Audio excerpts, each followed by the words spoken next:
test on this part is all A, B, C, D multiple choice. You may not like that, but that's what it is. Strangely, I found you guys missed more multiple choice than fill in the blanks, which is strange. So don't talk yourself out of a good answer. And don't change your answers ever. Unless you're absolutely sure that it's wrong. Don't play the, oh, maybe he's trying to make me think about, oh, it's not happening. I'm not that clever. Okay, here we go. Taking micro. If you have taken me with micro, you've heard this all before. If you're taking me with micro, taking me with micro now, you're going to hear this all again in the class. So take notes. This is always the same story. I don't think this really fits in this class. I think this fits way in a microbiology class better, but hey, the state is Lord Almighty. So here we go. So what the state tells me to do, dance, dance to the hoop, Mr. Man, all day long. So it's not all immunity is the problem. So let me say this. If I ask you to name 11 organ systems like you hopefully learned in AMG1, immune system's not on that list. Yeah, like reproduction and respiratory, cardiovascular. The immune system is not an organ system. That's kind of note one. It's going to say this, but people skip right over it. It's a functional system. It's not a true organ system. So people always do this in AP1, and I'm going to start an AP1 class here in a couple of weeks. And they're going to do it. I'm going to ask them organ systems, and at some point they're going to put immune system as one of them, and they'll get an X through that. So it's a functional system. It's not actually an organ system. It's confusing. But the other part is, get back here. The other part is, that's only half the story here. So I'm going to clear this up. Immunity means something very, very specifically, literally and figuratively. So I want to do these two words first. There's the two parts. The immune system is the bottom one. But there's a whole other half. So innate, what's the word mean, innate? I'm born with it, right? If I'm born with something, it's an innate ability or whatever. You were born with things like skin. You were born with things like white cells. You were born with those kinds of things. You could make a fever from day one. You have some defenses. And they should have called this body defenses. They should have just left it at that, left the immune system part off, because that's only the story. There's the real title of the chapter, innate and adaptive body defenses. But these, you were born with them. Okay? We're going to call them non-specific. I'll explain why in a minute. Adaptive is what you learn, right? You learn these by encountering bad guys and making an immune system. That's immunity. Adaptive body defense is immunity. We're going to call this specific defenses. Extremely specific defenses. So you're going to see those two terms used a lot in this chapter, non-specific and specific. Start there. There's some defenses you're born with, and there's some that you have to learn. If you live in a plastic bubble your whole life, you will not gain that second part. You'll be in trouble when you leave the bubble. Okay, so let me draw a little silly picture of what's coming here, because it works. So make yourself a little castle real quick. Be as pretty as you want it to be. Put a little moat around it if you want to get fancy, if you got enough money. You can make your castle however you want. I don't want to make it too far out here though. There we go. Okay, there's a little moat or whatever. Beautiful. There's my wall around my castle. So this chapter is going to talk about these two things in 3 different ways. So we're going to talk about lines of defense. You have more than one, I hope. Or you call French people. First line is exactly what you see in the picture. Let me describe it this way. Here comes some bad guys. Does this moat care what color their skin is, or what language they speak, or what their religion is, or who their mama is? Does it care? No, if you jump in there with a suit of armor, you'll drown all the same. Let's say you make it past the moat, and you get up here to the wall. Does that wall care what color your skin is, or what religion you are, or what country you come from, what language you speak, or who your mama is? Does it care? No. It's going to stop you regardless of who you are, right? That sounds very non-specific. See where we're going here? This first line of defense is non-specific. What's the analogy of your body? It should be a damn easy question. Whoever said that, say it louder. What protects things, regardless of what they are, from getting in your body? The skin. It's that easy. That's your skin. What if it gets in your mouth? Are you doomed? No. Now you also have skin lining your mouth and every other large body opening. These are called M&Ms. Mucous membranes. Remember this from AMP1? Maybe. We're not going to do this part one very much. But skin, the rough stuff on the outside of your body, and the mucous membranes, the thin skin that lines the inside of your body, that's the first line of defense. The skin on the inside is kind of stickier, skin on the outside is thicker and rougher, but you've heard about skin before. You know what it is. That talk will take 5 minutes to do. We'll be done with that first line of defense. That's the idea, is regardless of whatever you are, fungus, bacteria, virus, mutant from planet X, my skin will hopefully stop you first, right? That's my first line. Is it my only line of defense? Well, I hope not, or I'd be dead a long time ago, right? How many times has your skin got ripped open and infected? Well, a lot, probably. Okay, unless you live in the bubble. So let's say, well, let's do it here. Let's say we break in. We got through the skin. There's many ways to do this. If you take micro, I'll tell you some bugs that can chew their way, burrow their way, dig their way. Some can swim up sweat tubes and other kinds of natural openings in the body, but whatever, they got in. They passed the first line of defense. What are you going to do now? What does your body do? How? With the second line of defense. How? Who? Trying to get you to think. Here they come. I hope you got your own army inside. I hope, or you're a crappy king. You're sleeping here. They're coming in. You don't just wave the white flag again unless you're France. So what's going on here? What are these guys called? I hope so, right? These are white cells.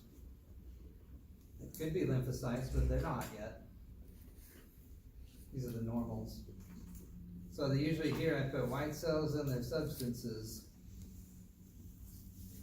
We'll get to that more specifically, literally, in a minute. But this includes a lot of stuff. Phagocytosis. Fever. Fever. It's called the complement system. And about at least 3 other things that are totally vanishing from my mind right now. Oh, inflammation. And probably some others. Oh yeah, NK cells. Probably something else will come in just a second. There's a whole bunch going on here. Once stuff gets in your body, you won't do just one thing, you're going to do lots of things. If we get invaded by a foreign country, we're not just going to call the Air Force, we'll call the Air Force and the Marines and the dudes and the dudes and everybody comes. So if something gets through that first line of defense, call up the white cells. Remember, the red cells are just delivering stuff, they don't care. We'll see some of these enemies that will attack the red cells to stop delivery, but most of their problem, these enemy guys, most of their problem is this white cell is coming at them and all the stuff they can squirt out on them and all the calls they can make out for other help. This is second line. It's still non-specific. And we don't care who comes in. If you're a foreigner, I'm going to eat you. If you're a foreigner, I'm going to spray this chemical on you. If you're a foreigner, I'm going to make a fever. Doesn't matter who you are. It's non-specific. That's what we're doing today. It's getting through lines 1 and 2. Line 1 will take, you did an AP1 pretty much. The third line is the one we'll do on Tuesday. Save this. This is the extremely specific defense. Extremely specific. Adaptive. Not born with this one. I can draw them like this. They're up here, in their own special tower. They're not down there fighting. They're too good for that. They're up here in the little tower watching, taking notes. They're studying that enemy. Just watching that enemy. They're saying, okay, I see this fight going on down there. We're hanging on, but let's see if there's anything we can do. So let's watch that enemy and let's study him very specifically. Let's see, is there any way I can do this or do that or make this very specifically for that guy? Is there a little hole in his armor I can exploit? Or is there something I can do to him that I can't do to another guy? I'm going to study. I'm going to plan. This is probably going to take a little longer to happen than the first two lines. First two lines will happen, cut yourself, they'll happen within minutes. This third line may take a little longer, because I got to think, I got to study, I got to plan. Who's doing this? Who are these guys? That's B cells and T cells. That's the lymphocyte game. But where are their friends NK cells? They're strangely non-specific. See that? That is what makes NK so damn weird. They're not specific lymphocytes. You will see the note on that, but I put it there that way. B cells and T cells are extremely specific. They don't get turned on until the fight is already happening. They don't do things ahead of time. They wait until the fight is going. Then they'll study the guy, and they'll do, B cells will spray antibodies all over them later. T cells will start snitching to the TC cells who will start stabbing. So we'll learn their story, but that's what's going on here. This is the lymphocyte story. This is the third line. That's what happens on Tuesday. Explain what they're doing. So today we're doing the first two, and the first one's pretty damn simple. Do it in a couple of minutes. So we'll spend a bunch of time the rest of the day on second line defenses. I don't know if you've heard this in another class, some of you. You may have, you may not have. So not a functional, not organ system. Of course, these are intertwined, meaning you get attacked, you do them all. Okay, I'm going to show these points. Two types, innate, non-specific, adapted. It goes into first and second and third. That's just exactly what I just did. And then there it is again. Another way of saying it, if you missed the first two, it's got the same thing that I just did. So I did it very quickly with a weird castle picture. But that's how all the books do it. So get familiar with the terms, but we're going to dive deep into these first and second lines today. So here comes part one. First two lines of defense. What's the first line? Skin and mucous membrane, the skin on the inside. Simple, simple, not very much I'm going to ask on that. And then the second line are the cells and all their substances, which includes a lot of different things. Some of them I bet you've heard before, maybe about antibodies. Some of this stuff you may have never heard before, like complement system. Okay, how many have studied the complement system? Just by looking around the room. Has anybody studied the complement system ever in here? That's a big zero. Okay, so that's going to slow us down a teeny bit. It's pretty rough for the first time you hear it. The good news is you can flashcard your way through it. So, here we go. Innate, born with it. First, second line, blah, blah, blah. What's pathogen mean? Exactly what it says. Disease. Pathodisease, right? Generate, make something, make disease. Pathogen. Take micro and just study your pathogens. Hopefully you don't get them. The skin, mucous membranes, first line of defense, blah, blah, blah. Physical barrier, wall around the castle. What's keratin? What's it do?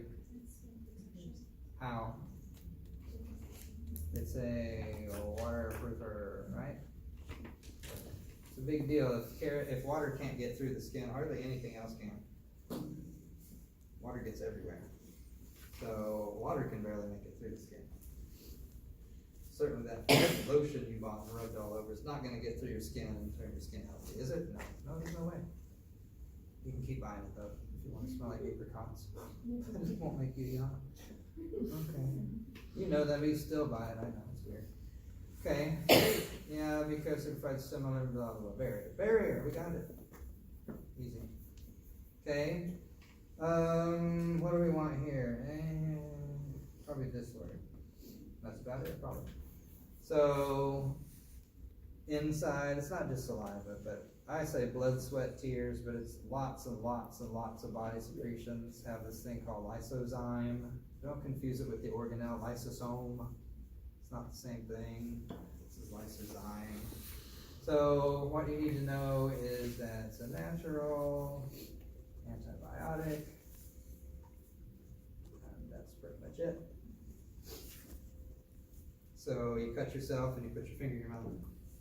A dog cuts himself and he licks his wound. That's natural because you have an antibiotic in your saliva. Put that into the wound, it will kill bacteria. So it is okay to put your finger in your mouth, not your dog's mouth. So skip the rest of that. There you go. Respiratory tract has cilia. Yeah. Mucus to trap, like a sticky trap. This is all very simple. This is 6th grade simple. Just read it and make sure you understand the words. You already know what it means from other classes, I'm sure. Okay, let's get to the good part here. So this is second line. All right, well, there goes first line. See you later. Skin mucous membranes, yay! Don't really care about the details. Saw skin in AP1, done it. Fine, move on. So let's look at stuff you may not have seen. So white cells, NK cells, yeah, inflammation, okay. Antimicrobial protein, oh, we forgot this guy. IFNs. If you want to go back to the list, I forgot one. Right here, I put IFN. That's the last fella. So a lot of these guys, which they have their own little stories, they all happen at the same time, you know. Now we got all the non-specifics. IFNs. Okay, let's go through them one at a time. Some take a while to do the story, some are very quick. So let's hit them one by one by one by one. So let's start with polyphagocytosis. Okay, too many words up here. So picture, here we go. I'm gonna look at the slide here, and I'll show you the images. A couple pictures I'll do. Here's a white cell, phagocyte. Remember, lymphocytes don't eat anything. All the other white cells could eat something. They chose. So this is primarily like a macrophage, Pac-Man guy. Here he comes to eat some bacteria. Seems simple enough. But he doesn't just come up like a Pac-Man. That's not how it works. So here's how I'll describe it to you, how it really works. Just think of a game you played maybe at a Halloween party. What's this game called? Bobbing for apples, the fun game, right? So there's apples in water, and you are a stupid person trying to bite something larger than your face. So, but a cake is the prize, so let's get an apple. So what do you do to win that game? Has anyone ever won Robin Crowns? There's a couple ways to win that game. One of them you have to commit, right? One of them you have to go all the way underwater and just pin that thing on the bottom and just, gimme, come here. And you just munch it. That kid always wins. He's not afraid to go down and he comes up with 2 seconds later. You got to commit to get the cake. Now there's another cheaty way to win that I used to do. What is that way to win? By the way, it's the way the bacterium is going to get eaten by the phagocyte too. So what I would do is walk around to the buckets before the game started, and I'd see how many barrels had stems still on the apple. And when you can get it just right, you can actually use your teeth and just bite the stem. You win in half a second, and it pisses everyone off, but I got the damn apple, where's my cake? So that's exactly what this guy's gonna do. If he just tries to get in there and try to bite them, they're gonna slip right out of his mouth like an ice cube. You can't just come. That's not how it works. Those bacteria have structures that prevent that from being gobbled up. So we have to be a little more clever, right? We have to look for some stems. So here we go. Here's some slippery bacteria. This guy has stems all over him. And because he has stems all over him, he can stick to my mouth better. And I'm showing you all this because this is the very first word on the slide here. Adherence must be step 1. Go home tonight and try to eat something without touching it. Good luck. You can't do it. You have to grab it somehow to get it in you. Unless your friend's throwing it at you, but that's not fair because we're only going to play this solo. So if I want to grab some food, I got to grab it. It helps if my food has stems on it. Opsonins are the, it says here, act as handles. Opsonin is the word. I'll write it here. A little bit different. I'd say that's an opsonized bacterium. He's got opsonins all over him. What do I mean by opsonins? Little stems, little handles. Okay, I'll tell you who does that, but actually I'll tell you right now. This is for later. Complement protein C3b, it'll make sense later, and antibodies. Those are opsonins. Antibodies don't kill bad guys. They stick to them and make them act like they have handles all over them. And if they have handles sprayed all over them, they can be eaten quicker. So our two opsonins in this talk will be C3b and antibodies. Those are opsonins. Antibodies usually look like Y's stuck all over the dude. Something like this. You'll see the guy and you see Y's glued all over him. They're acting as opsonins. It's one thing they do. We'll see later, much later.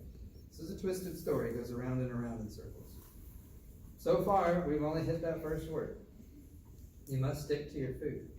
It helps if you're a white cell trying to eat food, if it's opsonized, if it has handles on it. In this case, that means it will be either coated with C3b or it'll be coated with antibodies. That'll make it easier to grab onto. Still haven't eaten it yet. I just grabbed it. Okay, this looks like that guy's throwing up in that bucket. Let's do after the bite. Okay, actually, let's just take this whole guy down. Okay, now we can put the other steps up here. Nucleus. Okay, I gotta grab him. Gotcha. How did I grab you? Well, you're opsonized, so I got you quick. Quicker than if you were not opsonized. So I got an opsonized bug, I grabbed it, I attached. That's all I've done. Now I have to actually take step 2. You grab the hamburger, now put it in your mouth. So one way it does it, and there may be a whole bunch more out here. Once he grabs onto one, that kind of triggers some cytoplasm. Just squirt this way, squirt this way, squirt this way. What are these things coming up? These things called, they're not real feet. They're fake feet. So what's the word for fake feet? Pseudo, wait, P-S, let me try it again. P-S-E-U-D-O, pseudo, fake, right? Foot, pod, plural, odia. Pseudopodia, those are fake feet coming out. They're not real feet. So they extend these pseudopodia out, reach up, and just grab as much as they can. It's like a fishing net. So once you've attached to some bug and you know there's actually something out there, reach out and just scoop them all in as much as you can scoop them in. The whole point is you got to grab the food before you can eat it. And that's saying that there. It doesn't say much about the pseudopodia, but it does have the word there. Okay, let's get to fancier words that you might not know. So once I've reached out and I've grabbed a bunch of them, I can start pulling them into my body. So there we go. I've pulled them in to a little vesicle or whatever you want to call it. I'll call it something like this. Phagosome. It's called a phagosome. Phago, 8. Eat. Some is a body. Soma, some is always a body. It's an eaten body. Phagosome. Okay, so I attached to it, sent out some pseudopodia, grabbed some more, pulled it in. When I pulled it in, this is called ingestion. And this structure is called a phagosome. Okay, nope, come back. In your cells, you have specialized vesicles filled with a class of about 40 or so digestive enzymes. What are these little balls called? Little balls of digestive enzymes floating around your cell. Should have heard about AP1. They're called lysosomes. They all scream at the same time. We should have AP1. I'm going to send them an email. Lysosomes. What's lyso mean? Break. Right? Break bodies. The breaking bodies. It tells you the name what they do. Tells you what Lysol will do too. Break stuff. Lysosome, breaking body, that's your internal digestive stuff. Well, what happens if we merge those two things together? Take the phagosome, merge it with the lysosome, and you get feces parts. Take the critter you just ingested, merge it with a ball of 40 or so digestive enzymes, and you get, well, digestion. And that's what that stuff is called as an event. Digestion. And the structure name, that thing there, it's a combination. Just combine the two words, phagosome and lysosome, and it becomes phago-lysosome.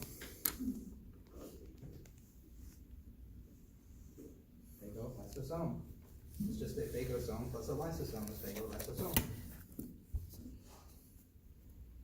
It's not a fagly, a doogly, a doogly, a soddly, like I hear people saying. Phago-lysosome.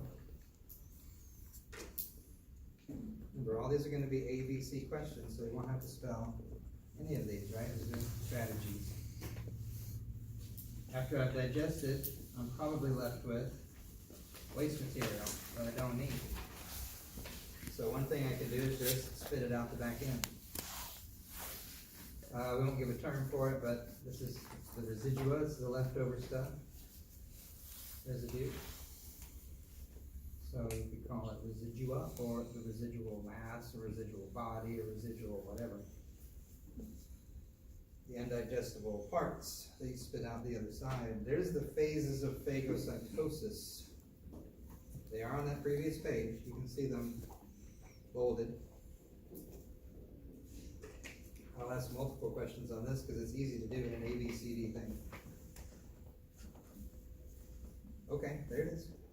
So just running through the highlights again, just to see if we got it all. Okay, I want to stick to my food. It's easier to stick to it if I'm opsonized, if I'm coated with handles. In this case, our handles in the class are complement C3b and antibodies. I'll pull you in with my pseudopodia probably, but I'm doing this kind of all together. I'll pull you in as a phagosome, I'll merge you with the lysosome, I'll form a phagolysosome, I'll eat you up and spit out the waste behind me. All right, there you go. It's all there. Okay. No problem. This is pretty easy for people to deal with. That's it. Okay, there's phagocytosis. Check. The NK cells, remember first, they're lymphocytes, but they're non-specific. Which is weird. That's what I'm saying. And that will make sense later, or this will make sense later. Not stimulated by antigens. That's what makes them weird. They just seem to know what to do without knowing what to do. That will make sense when you study.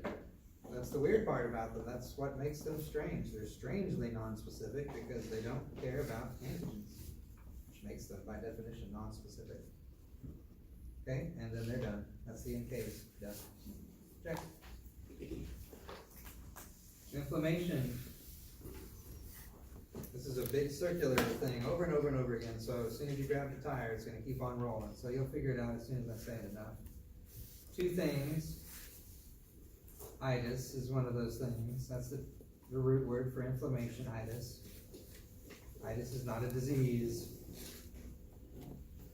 Okay? I know we make it a disease, but it's not a disease. So look what it does. Look what inflammation does. Prevents spread, cleans up crap, tells the immune system, wake up, and repairs stuff. None of that's bad. So don't think itis is a disease tag. That's what everyone does who's uneducated. I've got senioritis, right? That kind of stuff. So if inflammation lasts a long, long time, chronic itis, then we have a problem. That's where you hear about bursitis and laryngitis. Oh, put that on. Hang on.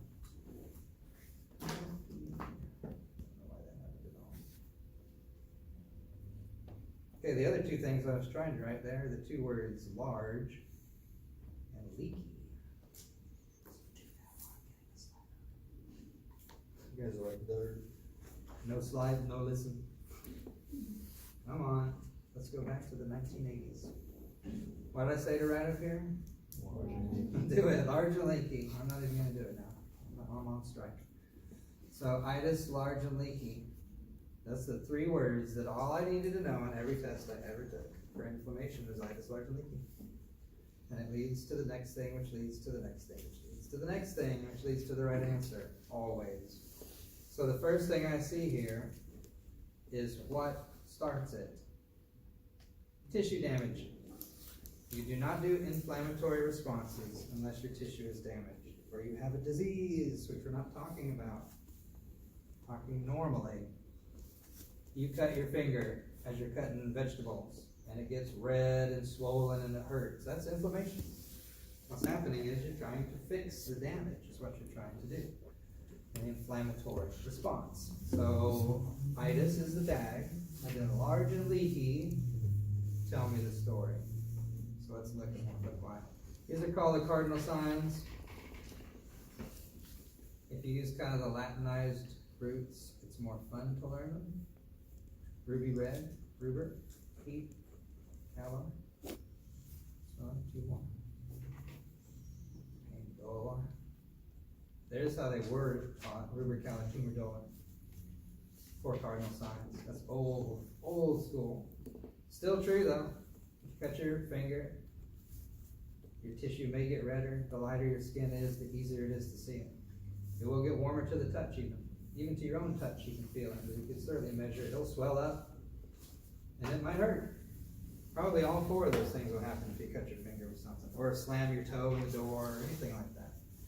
You get a response, an inflammatory response. This is big time happening in nursing and other things. Impairment of function. It's showing up a lot in nursing. 5 signs, I never even heard of 5 until like last year. So I decided to put it. You cut your finger and it's dangling down and you can't move it. Well, duh. That'd be impairment of function. So that's an obvious inflammatory thing. Remember, this is normal. It's a healing thing triggered by tissue damage. We're going to explain why it gets red and hotter and swells in a minute. It has probably something to do with the words large and leaky.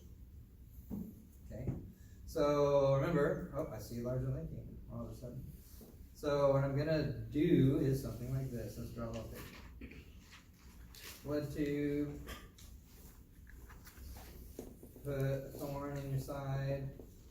Some bacteria on it. There we go.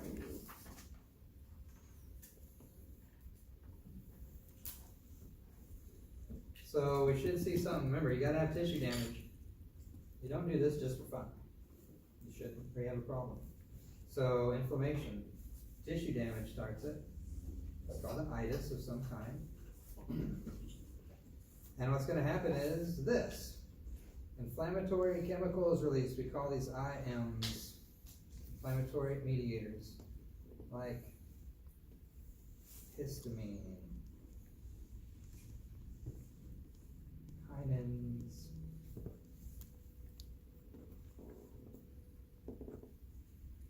prostaglandins.